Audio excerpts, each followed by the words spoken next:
Hello बच्चों, नमस्कार। आज हम हमारे YouTube चैनल फिजिक्स की आत्मा पर चैनल का नाम तो आपने सुना ही है, फिजिक्स की आत्मा। और आज फिजिक्स की आत्मा पर फिजिक्स के टीचर का हम इंटरव्यू लेने जा रहे हैं, ताकि हमें उनके दिनचर्या के बारे में पता चले और हमारे फिजिक्स के जो सर हैं वो फ्री टाइम में क्या क्या करते हैं। आप बहुत सारे बच्चों ने हमसे पूछा भी था कि सर का एक इंटरव्यू हमें चाहिए। तो आज आप सभी की बातों को में ध्यान रखते हुए सर से कुछ जनरल क्वेश्चन हम करने वाले हैं। तो सबसे पहला क्वेश्चन तो सर से हमारा यही रहेगा कि सर आप फ्री समय में क्या करते हो? आज हमें थोड़ा सा बताएं, सभी बच्चों को भी थोड़ी सी जानकारी दें। सबसे पहले तो सुनने वाले सभी बच्चों को जय हिंद, जय भारत। बच्चों, वैसे तो अभी आपने देखा होगा कि मेरे हाथ में मोबाइल था, लेकिन जनरली मैं मोबाइल का ज़्यादा यूज़ नहीं करता हूँ। मेरे पास जब भी समय रहता है पढ़ाने के अलावा सामान्यतः मैं कोई भी गेम वगैरह होता है वो गेम खेलने पे ज़्यादा भरोसा करता हूँ। और दूसरा, पुस्तक पढ़ने पे भी मैं बहुत ध्यान देता हूँ। मतलब एक्स्ट्रा टाइम जब भी मुझे मिलता है तो मैं कोई ना कोई सी पुस्तक वगैरह पढ़ता रहता हूँ, या फिर स्पोर्ट्स की तरफ मेरा ध्यान रहता है। अच्छा, चलो पुस्तकों के बारे में तो हम आप पता ही है, सर पढ़ाते रहते हैं। तो यदि पुस्तकों का वापस से बात निकलने लग जाएगी किताबों में क्या पसंद है क्या नहीं है, तो फिर आप बोर हो जाओगे। तो सर ने बताया जैसे कि उनका स्पोर्ट्स की तरफ भी ध्यान है। तो सर स्पोर्ट्स में आप कौन सा ऐसा गेम से जो ज़्यादा आप खेलना पसंद करते हैं, और कौन सा गेम में आपको ज़्यादा रुचि होती है, थोड़ा सा ये बताएं आप। देखिए सर, गेम्स की अगर बात की जाए तो मुझे सबसे अधिक पसंद है फुटबॉल। ठीक है, लेकिन वो फुटबॉल मैं ज़्यादा खेल नहीं पाता हूँ क्योंकि यहाँ पर हमारे छोटे से शहर में उसके लिए ग्राउंड उपलब्ध नहीं है। सबसे फेवरेट वही है। उसके अलावा अगर दूसरे गेम्स की बात किया तो क्रिकेट को ज़्यादा करके देखना ज़्यादा पसंद करता हूँ, खेलना थोड़ा सा कम पसंद करता हूँ, फिर भी उसको देखता हूँ। और एक और गेम है टेबल टेनिस, वो भी मैं उसको भी पसंद करता हूँ। तो जैसे कि सर ने बताया कि वो टेबल टेनिस और क्रिकेट को ज़्यादा पसंद करते हैं। तो चलिए सर के पसंदीदा गेम से ही हम कुछ क्वेश्चन पूछते हैं, कि सर उस गेम को कितना पसंद करते हैं, तो उसमें वो क्या क्या बता सकते हैं, तो बच्चों का भी थोड़ा सा जनरल नॉलेज इंक्रीज होगा। तो हम जानना चाहेंगे पहले क्रिकेट से संबंधित कुछ क्वेश्चन मैं लेना चाहूँगा। थोड़ा सा आप ये बताएं कि क्रिकेट जो होता है उसमें कौन कौन से फॉर्मेट प्रचलन में है, कौन कौन से फॉर्मेट जो इंडिया लेवल मतलब जो वर्ल्ड लेवल में चलते हैं, तो कौन कौन से लेवल्स होते हैं? अच्छा, हाँ सर, ये तो बहुत अच्छा क्वेश्चन किया है। ये तो सभी बच्चे जानते हैं कि क्रिकेट के बारे में सभी बच्चे जानते हैं कि इसमें 3 फॉर्मेट जो है बेसिकली खेले जाते हैं। इसमें एक सबसे इंसिडेंट की अगर हम बात करते हैं, इंसिडेंट की सबसे पुराना जो फॉर्मेट है वो टेस्ट है। उसके बाद फिर 60 ओवर का गेम स्टार्ट हुआ था, वनडे, लेकिन अब वो 50 ओवर में चलता है। और एक 20 जो अभी कुछ सालों पहले 2005 से स्टार्ट हुआ है। तो 20 इसका जो छोटा फॉर्मेट होता है, 3 फॉर्मेट होते हैं, टेस्ट, वनडे और 20। तो सर सबसे पहले चलो आपने बताया कि सबसे ओल्डेस्ट जो स्टार्ट हुआ था वो टेस्ट क्रिकेट हुआ था जी। तो थोड़ा सा हम जानना चाहेंगे कि टेस्ट क्रिकेट जो स्टार्ट हुआ था तो पहला मैच किन टीमों के बीच में ये हुआ था, किस टाइप से, कहाँ पे हुआ था, क्या आप बता सकते हैं थोड़ा सा? ये भी पता है। आपको बच्चों बताना चाहूंगा कि मैं सबसे पहला टेस्ट जो है वो 2 टीमों के बीच इंटरनेशनल टेस्ट खेला गया था, और वो टीमें थी ऑस्ट्रेलिया और इंग्लैंड। और ये जो मैच हुआ था वो मेलबर्न के ग्राउंड पे हुआ था। और उसको मतलब इसका सन मुझे याद आ रहा है 1877 की बात है, 1877। ठीक है, 1877 में पहला मैच हुआ था और ऑस्ट्रेलिया और इंग्लैंड के बीच में हुआ था, और इसमें विनिंग टीम रही थी ऑस्ट्रेलिया। जी बिल्कुल। और एक छोटा सा क्वेश्चन और था टेस्ट से लेकर, क्या आप बता सकते हैं टेस्ट अभी तक कौन सा ऐसा प्लेयर है जो सबसे ज़्यादा टेस्ट खेला है शायद, और सबसे ज़्यादा रन भी उन्होंने किया है? शायद हमें ध्यान नहीं आ रहा है, शायद आप बता सकते हैं। नहीं, ये सभी जानते हैं कि इसमें इंडिया के हमारे सचिन तेंदुलकर का नाम आता है, जिन्होंने जो है सबसे अधिक रन बनाए हैं उसमें, और सबसे अधिक शतक भी उन्होंने लगाए ना, 51 समथिंग, जहाँ तक मुझे याद आ रहा है 51 शतक उसमें लगाई है, सेंचुरी सबसे ज़्यादा। क्या बात है। हमें नहीं पता था कि सर को इतना क्रिकेट से संबंधित नॉलेज भी है, क्योंकि अक्सर आपने देखा होगा यूट्यूब चैनल पे या ऑफलाइन वो हमेशा फिजिक्स पढ़ाते रहते हैं। तो क्यों ना हम आज इनसे और भी क्रिकेट से संबंधित चीज़ें लें, ताकि बच्चों को नॉलेज थोड़ा सा गेन हो जाएगा। तो चलो आपने क्रिकेट के बारे में टेस्ट में बताया, ऐसे थोड़ा सा वनडे का भी कुछ बायोग्राफी या वनडे का भी थोड़ा इंट्रोड्यूस करवाएं कि कब हुआ, क्या क्या वनडे से संबंधित चीजें आप बताएं, है ना। देखिए वनडे में मैं मतलब मुझे जो याद है उस हिसाब से बता देता हूँ मैं, हो सकता है कुछ इसमें जानकारी थोड़ी बहुत मिस हो जाए। बाकी 1871 में खेला गया था वनडे, ठीक है, सॉरी 1871 में नहीं, पहले तो टेस्ट खेला गया था, तो टेस्ट खेला गया था 1877 में, तो वनडे खेला गया था 1971 में। बहुत सालों बाद जो है वनडे स्टार्ट हुआ था, पहले टेस्ट ही चलते थे, और ये भी ऑस्ट्रेलिया और इंग्लैंड ने ही स्टार्ट किया था, और इसकी विनिंग टीम भी ऑस्ट्रेलिया ही रही थी, ठीक है। और 20 का भी मैं बता देता हूँ, 20 तो हमारे सामने स्टार्ट हुआ है ना, ये जैसे टेस्ट और वनडे का मैं बता रहा हूँ कि ये तो पहले स्टार्ट हुए थे, लेकिन 20 हमारे सामने स्टार्ट हुआ था, और 20 स्टार्ट हुआ था 2005 से, ठीक है। कब से स्टार्ट हुआ था? 2005 से। और इसकी जो टीमें थी वो दो टीमें जो थी वो थी ऑस्ट्रेलिया और न्यूजीलैंड, ठीक है। ऑस्ट्रेलिया न्यूजीलैंड के बीच खेला गया था, ऑस्ट्रेलिया ही इसकी विनिंग टीम रही थी। तो फर्स्ट इंटरनेशनल T20 खेला गया था ऑस्ट्रेलिया और न्यूजीलैंड के बीच में। इसके अलावा जो इंडिया है, इंडिया ने अपना पहला T20 मैच जो खेला था वो साउथ अफ्रीका के खिलाफ खेला था, और इसमें T20 में जो है इंडिया जो विनिंग रही थी, उसमें मुझे याद आ रहा है कि दिनेश कार्तिक ने सबसे अधिक मैच विनिंग रन बनाए थे, और उस टाइम जो कैप्टन थे वो वीरेंद्र सहवाग थे, है ना, और सचिन तेंदुलकर भी उसमें थे। और उनने सिर्फ एक ही T20, मतलब ये जानकारी मैं आपको देना चाहूंगा कि सचिन तेंदुलकर ने केवल एक T20 मैच खेला था, और वो पहला वाला ही था जो इंडिया का सबसे पहला वाला था, वो खेला था 2006 में, और इंडिया इसमें जीती थी। और उस टाइम के सारे खिलाड़ी बदल चुके हैं, सिर्फ अगर आप अभी देखोगे तो जो हमारे यहाँ पे IPL चलता है, उस IPL में दो खिलाड़ी आपको देखने को मिलेंगे, एक दिनेश कार्तिक और एक MS धोनी। तो ये दो खिलाड़ी ही बचे हुए, बाकी तो सारे खिलाड़ी जो है वो चेंज हो चुके हैं, ठीक है। चलो सर ने बहुत ही अच्छी जानकारी दी। जितना मैंने एक्सेप्ट मतलब इतना वो सोचा नहीं था कि सर इतनी अच्छी जानकारी आपको उपलब्ध करवा देंगे, पर इसका मतलब सर वास्तव में जो गेम से जिस भी चीज़ की बात करते हैं उसमें यदि वो रुचि रखते हैं तो उसका नॉलेज रखते हैं, तो इसका मतलब बच्चों को भी इन चीज़ों का नॉलेज होना चाहिए। जो भी चीज़ हम जिसमें हमारी रुचि होती है या हम लाइक करते हैं उसको डिटेल में याद होना जरूरी है। जैसे सर ने क्रिकेट का हमने कुछ क्वेश्चन पूछे तो उन्होंने पूरा बायोग्राफी हमें बता दिया, टेस्ट वनडे T20 कब हुआ। वनडे का भी शायद आपने बताया है, क्या वनडे भारत ने कब खेला था?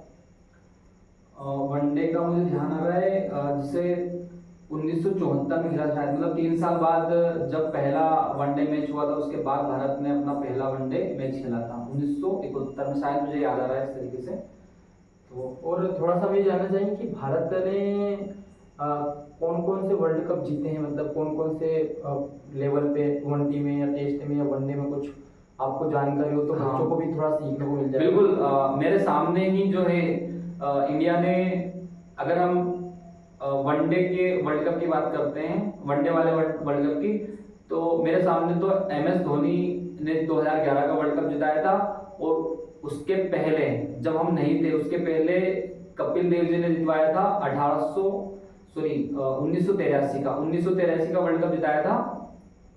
तो 2 वर्ल्ड कप भारत ने जीते हैं, और जो 2024 में हुआ था, 23-24 में ना 20 हुआ था शायद, नहीं वनडे जो था वो तो इसमें मतलब रनअप में रहेगी टीम, मतलब उसमें फाइनल में आ गई। 2024 की बात कर 2024 में T20 वर्ल्ड कप जीता था, है ना। 2007 में MS धोनी ने जितवाया था T20 वर्ल्ड कप, और 2024 में अभी रोहित शर्मा जो हमारी टीम के कप्तान थे उन्होंने। इसका मतलब भारत T20 में 2 बार जीत चुकी है ना? हाँ, 20 में 2 बार जीत चुकी है, और वनडे में भी 2 बार 2 वर्ल्ड कप जो है भारत ला चुकी है।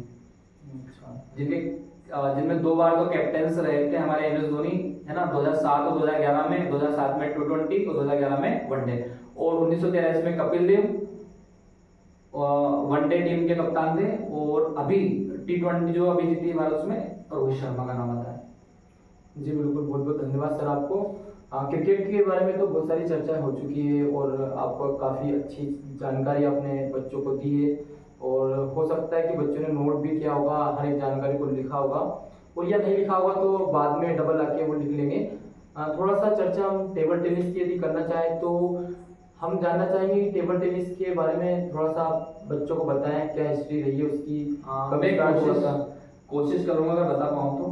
ठीक है। हाँ, तो हम जानना चाहेंगे कि जैसे हाँ। टेबल टेनिस जो था, मतलब जैसे क्रिकेट में तो सभी को पता है कि 11 खिलाड़ी होते हैं एक टीम में, ऐसे टेबल टेनिस में क्या रूल्स होते हैं, कितने क्या प्लेयर्स रहते हैं उसमें, थोड़ा सा मैं बताना चाहूंगा सर कि टेबल टेनिस में सबसे पहले तो इसको है ना इंडोर खेला जाता है ना। अब आउटडोर इंडोर गेम आपने पढ़ा होगा। आउटडोर मतलब जो बाहर खेले जाते हैं, जैसे क्रिकेट। क्रिकेट को इंडोर खेलना थोड़ा सा पॉसिबल नहीं होता, कि उसके लिए बड़े मैदान की जरूरत पड़ती है। लेकिन टेबल टेनिस में एक लकड़ी का एक इतना ऊंचा सा जो होता है, मतलब आप उसको ग्राउंड ही बोल दो छोटा सा, और उसको आप इंडोर खेल सकते हो, कोई दिक्कत नहीं। अब इसमें खिलाड़ी की अगर बात करें तो इसमें दो तरीके से इसको खेला जाता है। एक होता है सिंगल्स वाला। सिंगल्स में जो होते हैं दो खिलाड़ी होते हैं, मतलब एक सामने वाला अपोजिट वाला और एक मतलब जो खुद खिलाड़ी होता है, तो दो खिलाड़ी होते हैं सिंगल्स में, एक सामने वाला और एक दूसरा। ठीक है। और डबल्स वाले गेम में फिर दो दो खिलाड़ी होते हैं, जोड़े के रूप में होते हैं ना, युगल्स, युगल उसको बोलते हैं, दो दो खिलाड़ी उसमें होते हैं। जैसे आपने क्रिकेट में बताया था कि सचिन तेंदुलकर बहुत अच्छे नंबर 1 पे रहे हैं, ऐसे क्या इसमें भी कुछ रैंकिंग का सिस्टम होता है, या हमारे भारत की तरफ से भी कोई प्लेयर रहा है इसमें? तो क्योंकि अधिकांशतः क्या होते बच्चे क्रिकेट को ही जानते हैं ज़्यादा, उनको टेबल टेनिस के बारे में इतना नॉलेज होता नहीं है। तो थोड़ा सा आप ये बताएं कि टेबल टेनिस में भी कोई प्लेयर ऐसा फेमस है कि इंडिया की तरफ से, या वर्ल्ड में रैंकिंग इसकी है, या फिर इसमें क्या स्वर्ण पदक या जो सिल्वर पदक वाला सिस्टम रहता है तो उसमें भी कोई जीता हो सबसे ज़्यादा, ऐसा कुछ आइडिया आपको याद हो आपको तो? जी। देखिए, जो मेरे को जानकारी है वो मैं आपको बता देता हूँ कि इसमें सबसे पहले हम बात करते हैं कि इसमें भी रैंकिंग का सिस्टम चलता है। और रैंकिंग में क्या होता है कि इसमें सबसे ज़्यादा 4 खिलाड़ी हैं जो चाइना के हैं, और रैंकिंग में वो स्टार्टिंग में है। तो ये गेम तो आया था कहाँ से? ब्रिटेन से। सबसे पहले इसको कहाँ से खेला गया था? ब्रिटेन। ब्रिटेन ही इसका हम बोल सकते हैं, इसका जनक है।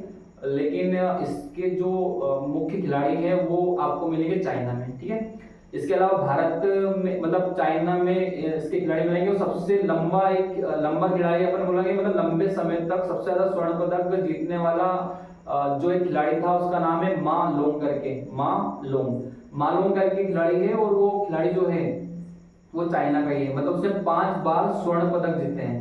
5 बार जो ओलंपिक्स होते हैं उनमें 5 बार स्वर्ण पदक जीते हैं। इसके अलावा अभी वर्तमान में जो है अभी नंबर 1 रैंकिंग पे, कम से कम अपने को नंबर 1 तो किसी भी गेम्स का खिलाड़ी का नाम अपने को याद होना चाहिए। जैसे है ना, फुटबॉल का याद होना चाहिए, टेबल टेनिस का, क्रिकेट का। क्रिकेट में तो तीनों फॉर्मेट में हम अलग अलग याद रख लेते हैं, लेकिन टेबल टेनिस का हमको याद नहीं रहता है। तो इसमें खिलाड़ी का नाम आता है वांग चुकविन करके नाम आता है। वांग चुकविन करके नाम आता है। ये खिलाड़ी जो है पहला खिलाड़ी है, मतलब अभी विश्व रैंकिंग में अगर आप सर्च करोगे तो आपको यही नाम मिलेगा, वांग चुकविन। ठीक है। भारत में श्रीजा अकुला करके है एक खिलाड़ी, जो अभी भारत की 24वें नंबर की रैंक पर है ना। मतलब भारत, मतलब विश्व की 24वें नंबर की रैंक पे, लेकिन भारत की पहले रैंक पर है। ठीक है। इसके अलावा इसमें एक और नाम आता है मनिका बत्रा का, है ना। मनिका बत्रा का नाम आता है, ये दूसरे नंबर पे है। और इनको अब ये 25वें नंबर, मतलब विश्व रैंकिंग में 25वें नंबर पे है, और ओवरऑल भारत की रैंकिंग पर 2nd नंबर पे। ठीक है। तो इस तरीके से ये कुछ खिलाड़ियों के नाम जो मुझे याद है ना। इसके अलावा आप और कोई क्वेश्चन हो आपका? क्वेश्चन तो आपने रहने का दी, सारी जानकारी दे दी, मुझे भी समझ में नहीं आया कि कौन सा खिलाड़ी, क्योंकि उनके नाम ही इस तरह के हैं, पता नहीं आप कैसे इनको याद रखते हैं, इतना जानकारी रख पाते हैं लंबे समय तक। क्योंकि हर एक कोई जो रहता है वो किसी एक चीज़ में माहिर रहता है, लेकिन आप फिजिक्स के साथ साथ आपने जो आपके पसंदीदा गेम है इनके बारे में आपने जानकारी दी है।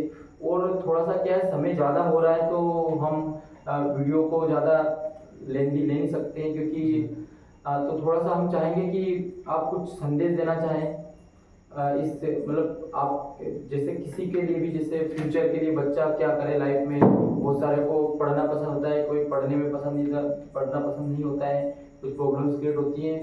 तो थोड़ा सा आप लास्ट में क्या संदेश देना चाहेंगे ताकि बच्चे फ्यूचर में कुछ अच्छा काम कर सकें, या प्रेजेंट टाइम में उनको बोरियत फील हो रही पढ़ाई में, कोई क्रिकेट में अच्छा है, कोई टेबल टेनिस में अच्छा है, या टेबल टेनिस तो वैसे हमारे यहाँ पे मैंने देखा भी नहीं है, आपने कुछ बताया जानकारी, हमारे यहाँ पे चलता नहीं है। पर बच्चों को सर क्या करना चाहिए कि लाइफ में वो एक अच्छा अचीवमेंट प्राप्त कर सके किसी भी फील्ड में, तो थोड़ा सा आप क्या संदेश देना चाहेंगे?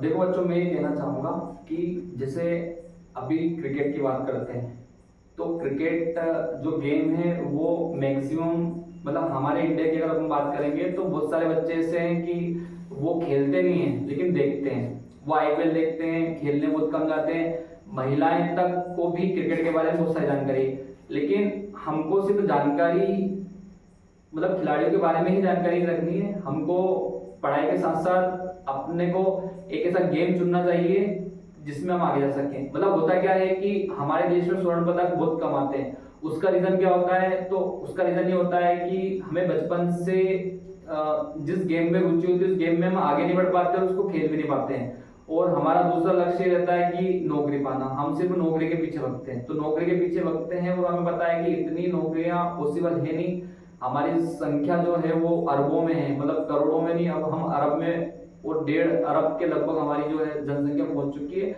और नौकरियां तो मतलब हजारों में है, सिर्फ हजारों में, और ज्यादा ज्यादा आप सभी नौकरियों जोड़ोगे तो लाखों में पहुंचेगी। तो बाकी सबको नौकरियां नहीं मिलनी है, सभी अगर नौकरी के पीछे भागेंगे। हमें अपना टैलेंट पहचानना है, हमें ये देखना है कि हम किस फील्ड में ज्यादा अच्छा कर सकते हैं, उसी को हमें और अच्छा करना है। मतलब जैसे कहा जाता है कि अगर कोई काम हम बार बार करते हैं तो बार बार करने पे उसमें हम परिपक्व हो जाते हैं, उसको बहुत अच्छा सीख जाते हैं और इजीली उनको कर लेते हैं। मतलब कोई सा भी आप काम देखोगे तो ऐसे गेम्स का है कि अगर आपने कोई गेम्स, और एक गेम्स नहीं होते हैं, अगर आप ओलंपिक में देखोगे तो आपको ढेरों गेम मिलेंगे, उनके नाम ही आपको नहीं पता है कि ये गेम भी होता है ना। तो हम किसी एक गेम को चुने और उसमें मतलब अगर आपकी इच्छा हो तो पढ़ाई के अलावा तो आप एक गेम चुने, उस गेम में आगे बढ़ो और आप बिल्कुल उसको इतना परिपक्व कर ले, उसको प्रैक्टिस कर करके कि आपसे अच्छा उसको कोई नहीं कर सके। तो आप बिल्कुल गेम्स में आगे जा सकते हो और ओलंपिक में ये काम कर सकते हो, मतलब गोल्ड मेडल वगैरह हम भी जीत सकते हैं। ठीक है, तो बच्चों हमारा जो स्किल्स है, जो अच्छी वाली स्किल्स है, उसको हम कोशिश करें कि पढ़ाई के साथ साथ डेवलप करें, एक स्किल हमारे साथ में होना चाहिए। ठीक है, तो सर मैं बस इतनी जानकारी बच्चों को दे पाऊंगा। सर आपको बहुत बहुत धन्यवाद, आपने बहुत ही अच्छी जानकारी दी है, बहुत सटीक जानकारी दी है। और बच्चों मैं कहना चाहूँगा कि हम अगली बार फिर मिलेंगे और सर हमारे साथ रहेंगे, तो हम एक नए टॉपिक के साथ मिलेंगे, वहाँ पर और भी हम जानकारी नई नई आपको उपलब्ध करवाएंगे। आज थोड़ा समय ज़्यादा हो चुका है और सर का हम एक बार फिर धन्यवाद करना चाहेंगे कि आज वो आए और उन्होंने सामान्य चर्चा जो फिजिक्स की आत्मा के संग जो फिजिक्स के ही सर ने की है। तो अगली बार फिर आपको हो सकता है कि नए गेस्ट मिले या फिर यही सर आपको मिले, तो फिर हम अगली बार फिर मिलेंगे। तब तक के लिए जय हिंद, जय भारत, धन्यवाद सर।